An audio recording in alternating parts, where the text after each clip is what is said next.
saw 4 dead children this morning heaped on a stretcher.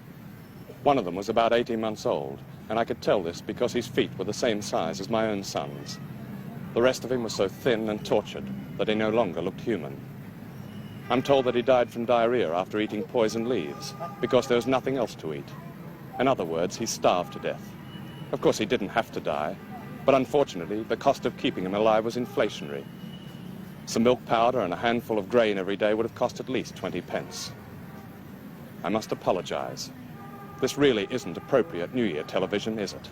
Especially with all our own problems of inflation in Britain. Indeed, before I came here, I was told many times, don't do Bangladesh, people won't watch it, they'll switch over.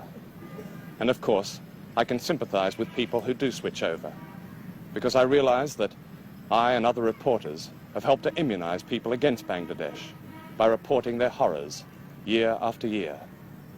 But I do ask you to watch this film, because I believe that possibly the greatest famine in recorded history has now begun here, with tens of thousands of people already dead and dying and suffering.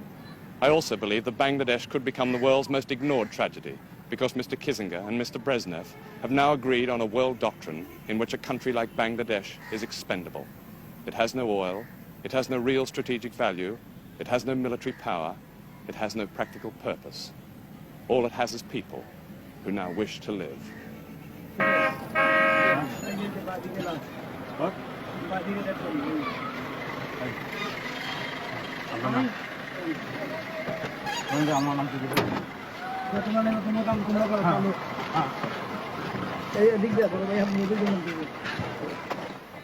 Today is an average day in the streets of Dhaka, now the most desperate of cities. More desperate, I'm told, than even Calcutta and Shanghai in the 30s. In normal times, this lorry collects the bodies of a few dozen destitutes. Now it collects hundreds of bodies, all of them starved to death, including this 11-year-old girl whose name was Hasna, who died in the gutter a few hours before we arrived, with her mother and brother beside her, still with nothing to eat.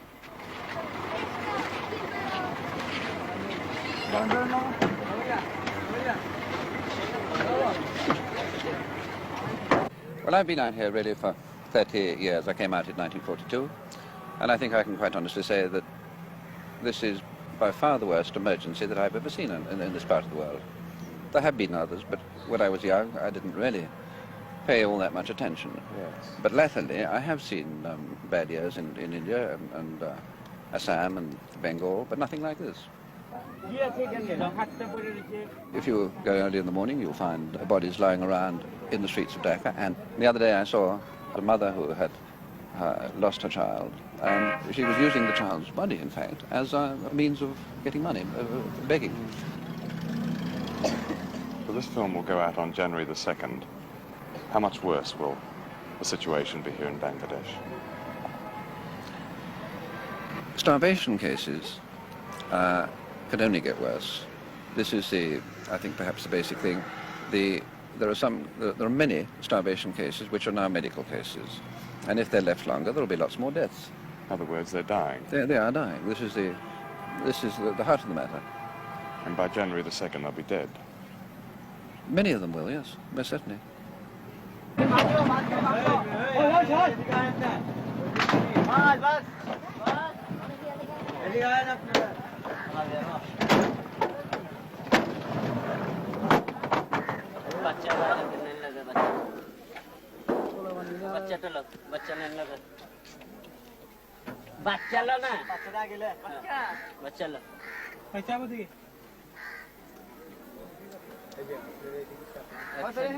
Why have these children been allowed to starve? Why have they not been saved? The answer is not what you have often been told, that Bangladesh is so corrupt it is beyond redemption. For some of us who came here at the birth of this country, reporters, foreign aid officials, political do-gooders, Bangladesh was no more than a brief cynical romance, a source of good copy. And now the story and the cause are stale, the problem too great, the tragedy unfashionable. These people are starving to death because 2 crops were ruined by flood and because of certain major political decisions taken outside Bangladesh. We were too concerned with oil to notice that in 1974 food became a political weapon, a more lethal weapon than oil. We can do without oil, we cannot do without food. The United States Secretary of State, Dr. Henry Kissinger, controls the distribution of all American surplus food abroad. Not one country on his priority list is hungry. All are Dr. Kissinger's client states. All comply with his world strategy in return for favors such as food. At the top of the priority list are Chile, Cambodia, South Korea, and South Vietnam. South Vietnam, which gets more American food than any other country, not only exports its own rice, but openly sells America's food to buy arms in order to continue a war on America's behalf. Bangladesh is not on Dr. Kissinger's priority list. Fakhruddin, would you ask him if most of the people who are buried in the cemetery die of starvation? এই যে গোরস্থানে যারা মারা যাচ্ছে তাদের মধ্যে বেশিরভাগ লোকই কি না খেয়ে মারা যাচ্ছে অনাহার সে বলছে যে he says that most of the cases death cases are from starvation. On December the 8th, 1974, a secret report by the US State Department was leaked in Washington. It gave examples and details of the use of food as a means of shoring up one regime and blackmailing another. It quoted a top official whose job is to carry out Dr. Kissinger's strategic policies. He said, "To give food aid to countries just because they are starving is a pretty weak reason."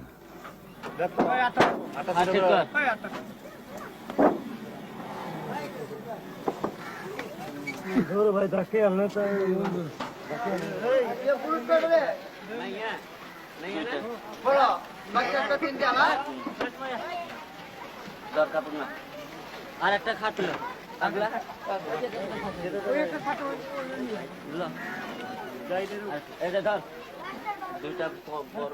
6 million people died in concentration camps during 4 years in World War II. Almost as many people may have died in Bangladesh in the last 4 years. Years of drought, flood, epidemic, a genocidal war, and now famine, perhaps the greatest famine of all. I don't draw this parallel idly. I happen to be standing in the middle of a field piled high with human skeletons, bones and skulls and pieces of human hair for as far as I can see, now being picked over by crows. This is just one cemetery in Dhaka, and today they are digging up last month's famine victims in order to bury today's victims. 85 since 7 o'clock, 10,000 since last July, and most of them young, starved children. Many of these children died because they couldn't get milk. Last year, the United Nations in Dhaka stopped feeding starving children a powder made from milk and soya beans, simply because the common market countries had bought up all American soya bean stocks to use as cattle feed. And yet the EEC Council of Ministers haggled for months before releasing a miserable £63 million as relief aid, an eighth of what they had promised to 25 hungry countries, of which Bangladesh is but one. And incidentally, many of these children died because they found it impossible to eat what they got from the much-ballyhooed World Food Conference. Nothing but platitudes. He's his son. That's his son. When did he die? Just today? আজকে মারা গেছে আজকে রাতে মারা গেছে last night. Yes. How old was he? বয়স কত ছিল বয়স 3 মাস 3 months old. Dr. Henry Kissinger opened the World Food Conference in Rome with these words. We must proclaim a bold objective that within a decade, no child will go to bed hungry, that no family will fear for its next day's bread, and that no human being's future and capacities will be stunted by malnutrition. Our responsibility is clear. Let the nations gathered here resolve to confront the challenge and not each other. My colleague, Eric Piper, took these pictures at a relief camp near Dhaka, one which Dr. Kissinger did not visit when he came to Bangladesh on October the 30th, 1974.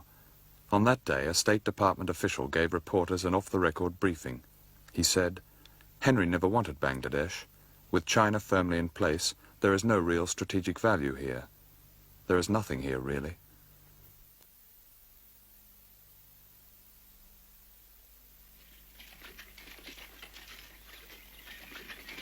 All the people working these fields Yes.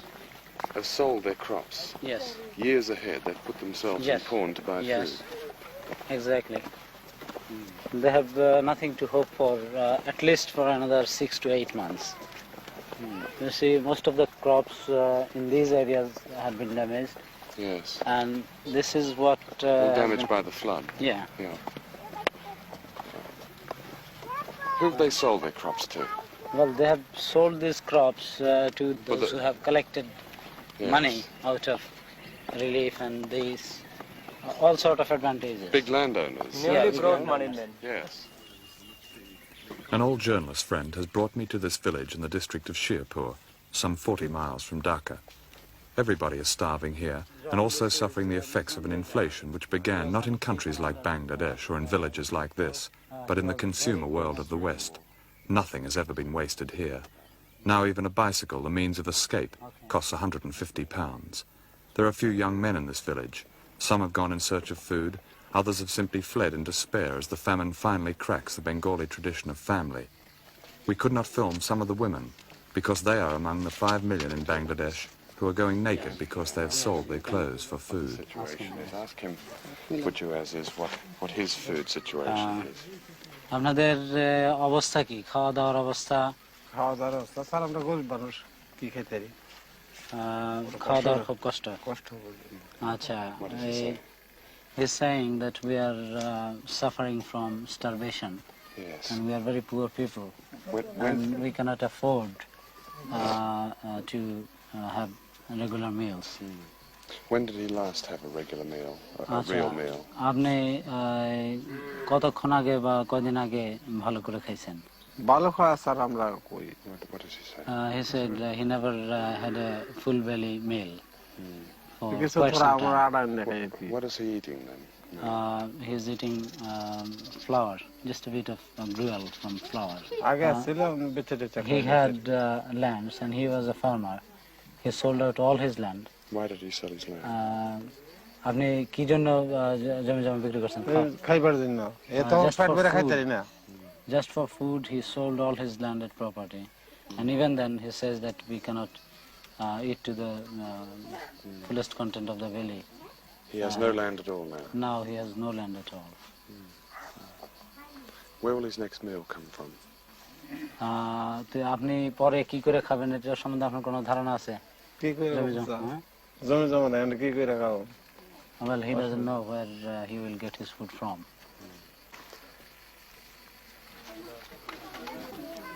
This little boy is probably typical of starvation, where he doesn't look like the Belson case, but he has a distended belly. And he probably has about every kind of Yes. parasite and disease in him.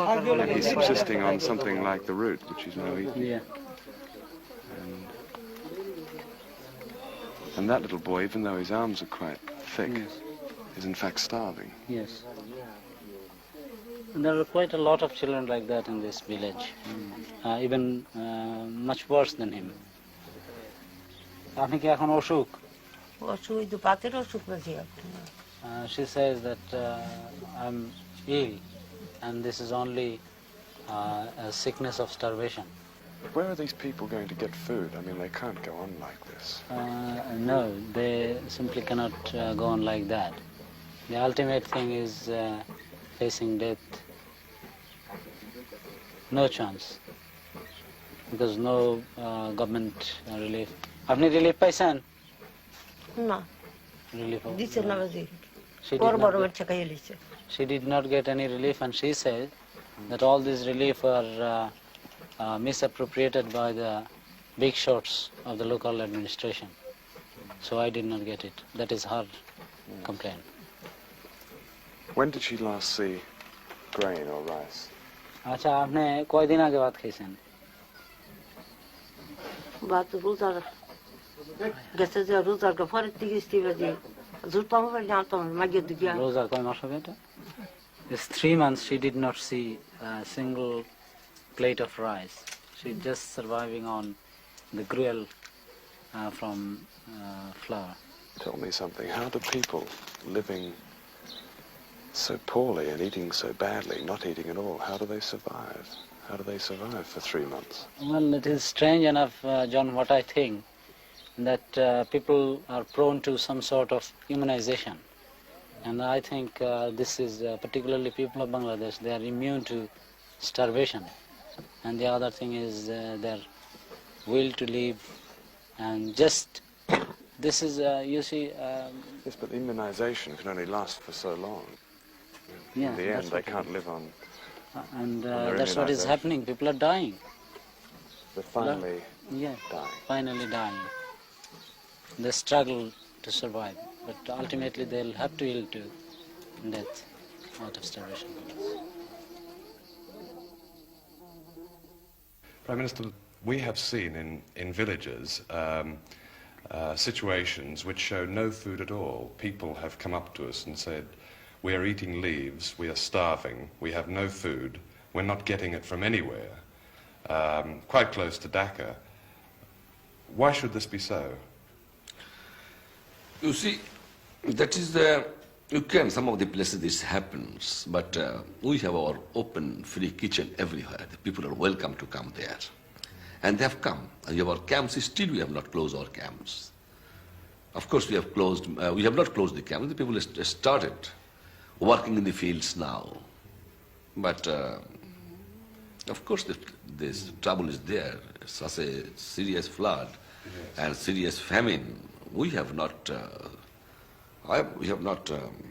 suppressed the news. We have already declared in the parliament that around 27,000 people have died by starvation and by disease. We have not hid anything from anybody. It's a fact, natural calamities. It seemed much worse than I expected in August. I've seen outside relief camps, people being turned away because the camps are full. Granted that you have set up these grill kitchens, but it seems that many, many people, perhaps tens of thousands of people, are simply not getting food in this country. It's not correct. Then 27,000 people could not even die. The people expected that few millions people will die, but we have fought it. Yes. Everybody expected that few million people will die by starvation after the flood, after the inflation, because we had no the food grains in our godown at that time. We have tried to collect from all over the world. Yes. And that time some people should come forward to help us, but we on a humble way, we have tried. And around about 27,000 people have died by starvation, which is a fact. We tried our best, consciously we have tried our best. While people are dying here, partly because there are so few aircraft to lift food and drugs to them, these two British helicopters stand idle. They were given by the British government, but they don't have vital parts. And in spite of pleading requests for 9 months, most of the parts have still to arrive. Why isn't this one and the other one flying then? Other one is we are short of some spares. Yes. Don't have spares. We have already written for those spares. Why don't you have spares? We don't have spares because UK did not supply the spares. Have they supplied anyone to help you with it at all? Not To yet. help you maintain it? We have already demand. When did that last? When did that one fly? The one over there. That one we can't say when as soon as we receive the spares. No, but when did it last fly? Last flew the last year. December. It's been standing idle for almost a year. Idle almost the year. And we have cannibalized most of the. You would obviously be using it for relief work, wouldn't you? Yes, relief work and baby movement also. Yes.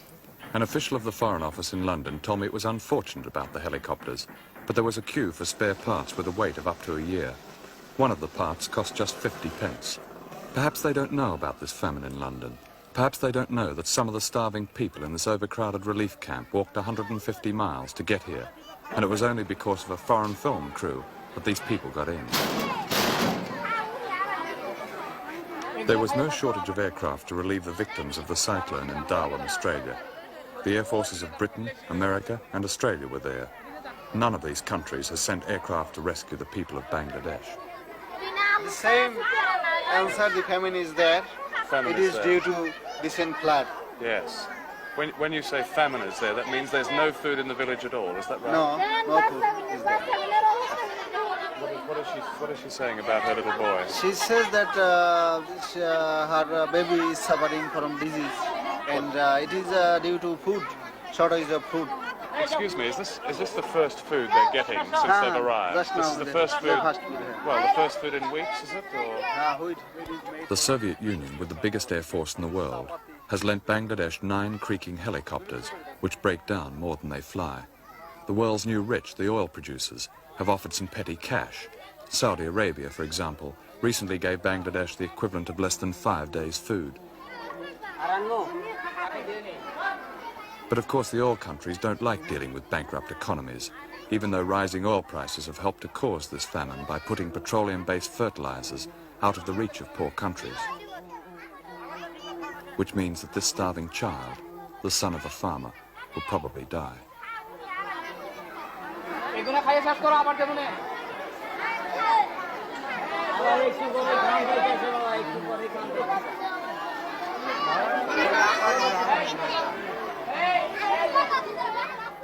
Recently, a foreign aid official visited Bangladesh for 3 days.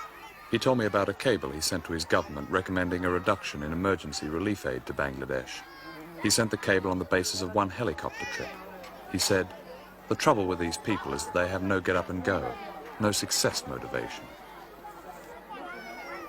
The judgment of this official is shared by other foreign diplomats here, who justify their ability to sit and watch people die by talking incessantly about local corruption, which of course exists, as the starving old woman in the village said. But need I say that this corruption is the universal symptom of a society caught in a never-ending cycle of poverty, war, catastrophe, and a scarcity of everything that is taken for granted in the West, like fresh water, and milk powder, and doctors, and blankets, and edible food. Is this corruption, or is the real corruption the world's culpable neglect of this ravaged country? could you ask her how old her little boy is? আপনার এই বাচ্চার বয়স কত? 3 years. He's 3. He's extremely ill, isn't he? বাচ্চার কি হয়েছিল? Doctor জ্বর আর আগা করছে। He says that he's a bad stomach and then he had fever also. She's come here to Dhaka to get food. Yes. Will he survive? There are just 75 hospital beds for children in all of Bangladesh. That works out at 1 bed per million of population. None of the sick and starving children in this camp will ever see a hospital.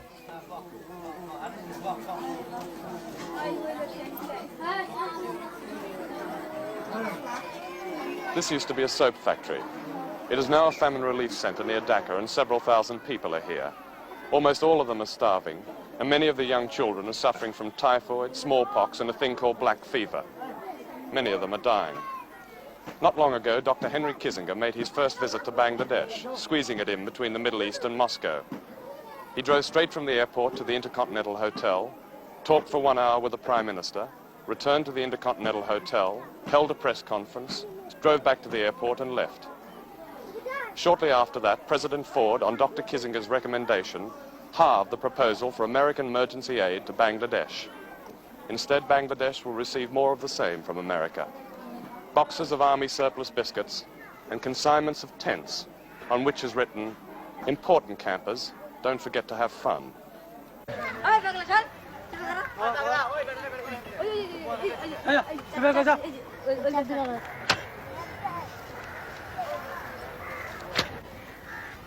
On December the 28th, 1974, Sheikh Mujib declared a state of emergency in Bangladesh.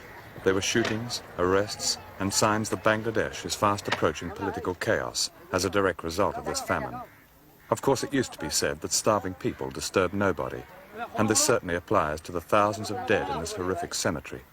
But Bangladesh is at the center of Asia, with borders on China, India, and Burma. And when those who somehow manage to survive this famine are finally in political turmoil, they will, I'm afraid, disturb everybody.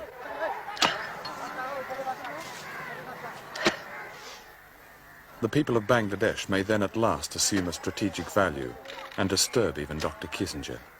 They may even disturb the United Nations, which ignores its own charter by its meanness to Bangladesh, and the Soviet Union, which heaps so-called friendship on Bangladesh and little else, and Australia, which mocks Asia with cliches about partnership while its surplus wheat stays in its silos, and the so-called internationalist common market, whose behaviour toward the starving of Bangladesh is that of a mean little burger, and Britain with its traditional goodwill and 2 idle helicopters. But of course the West has given something to Bangladesh, a disease called inflation. If you've been horrified by what you've seen, then good. No doubt the commercials in a minute's time will offer reassurance to those who feel they need it. The truth is that Bangladesh and Britain have been caught in the same blizzard of inflation, energy crisis and shortage, with the one difference. When prices go up in Britain, no one dies. When prices go up in Bangladesh, thousands die. You see, it's no longer a question of pity and charity. To hell with that. Their struggle to survive is our struggle. Beat it in Bangladesh and you beat it in Britain. It's really a simple choice that has little to do with the brotherhood of man. The alternative is that we are all expendable.